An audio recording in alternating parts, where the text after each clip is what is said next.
Sabe aquela sensação quase mágica de comprar algo com um único clique? Pois é, o produto simplesmente aparece na nossa porta. Mas o que acontece de verdade por trás da simplicidade daquela tela? É essa jornada invisível que a gente vai desvendar agora. Olha, essa pergunta pode até parecer simples, né? Mas a resposta revela um mundo inteiro, um mundo de infraestrutura, de logística e de uma geografia que normalmente a gente nem vê. Para a maioria das pessoas, a compra acontece ali, no cyberespaço. Um lugar que parece não ter peso, que não tem endereço físico, sabe? É tudo limpinho, digital, instantâneo. Uma experiência que parece acontecer na nuvem. Só que essa ideia de um consumo que é puramente virtual é, na verdade, um grande mito. E é exatamente isso que a gente vai começar a desmontar. A gente tende a pensar que o e-commerce nos libertou da geografia, das distâncias, né? Mas a verdade é que ele criou uma nova geografia. Uma geografia que está ali, oculta, mas que é muito, muito real. E para a gente entender essa nova realidade, vamos usar uma lente bem surpreendente. De um campo acadêmico que, olha, talvez ninguém esperasse que tivesse a ver com isso. A geografia humana. Nossa análise parte de uma fonte acadêmica super robusta, tá? Uma tese de doutorado em Geografia Humana da Universidade de São Paulo, que nos dá as ferramentas para sacar o que acontece de verdade quando a gente clica em comprar. Então, o ponto de partida dessa análise toda é a criação de um conceito fundamental. A pesquisa propõe um termo bem específico para dar nome a essa nova realidade que a gente está explorando. E aqui está o conceito central: espaços de consumo virtual. A ideia é que um site de compras não é um não-lugar. Pelo contrário, é um espaço muito real, só que com duas faces. Uma é a interface digital, que a gente vê, e a outra é uma imensa infraestrutura física que a gente não vê, mas que é totalmente real e que transforma o espaço geográfico.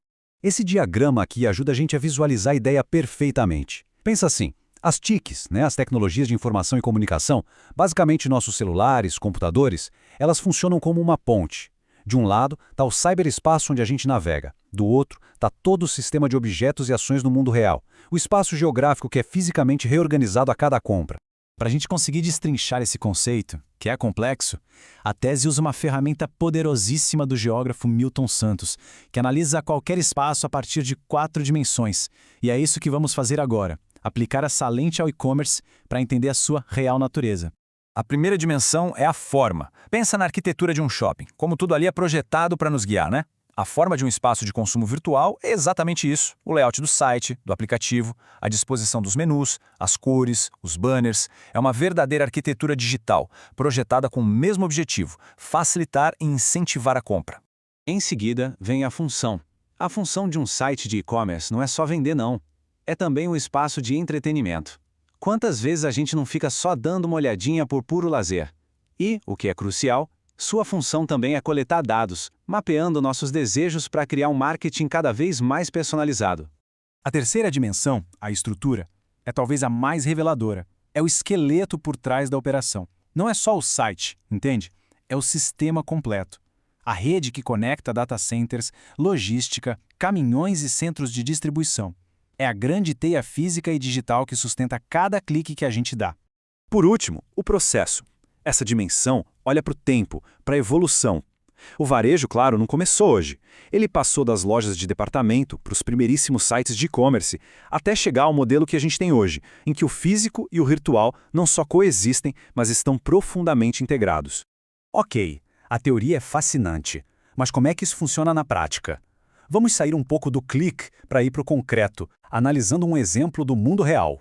A tese foca em um dos maiores players do varejo aqui no Brasil, a Magazine Luiza, para mostrar como esses conceitos se materializam numa estratégia de negócios real.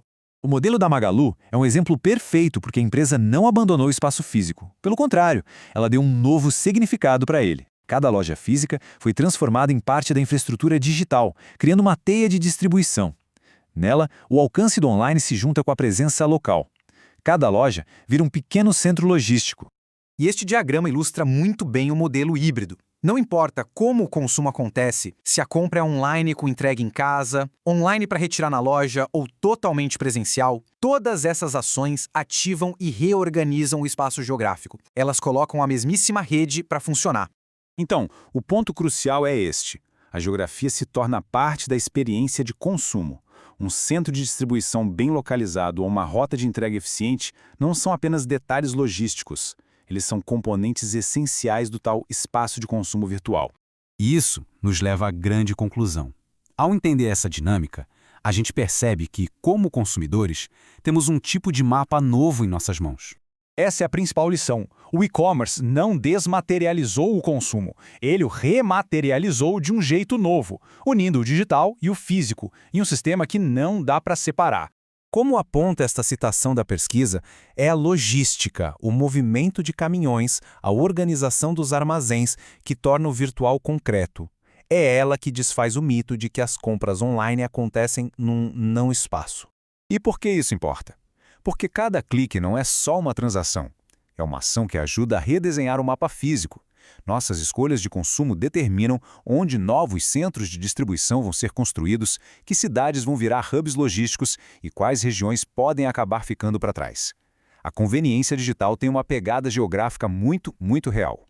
Então, da próxima vez que um pedido for feito com um clique, vale a pena pensar: qual parte do mundo físico acabou de ser colocada em movimento? Que geografia oculta foi percorrida até aquela caixa chegar à nossa porta?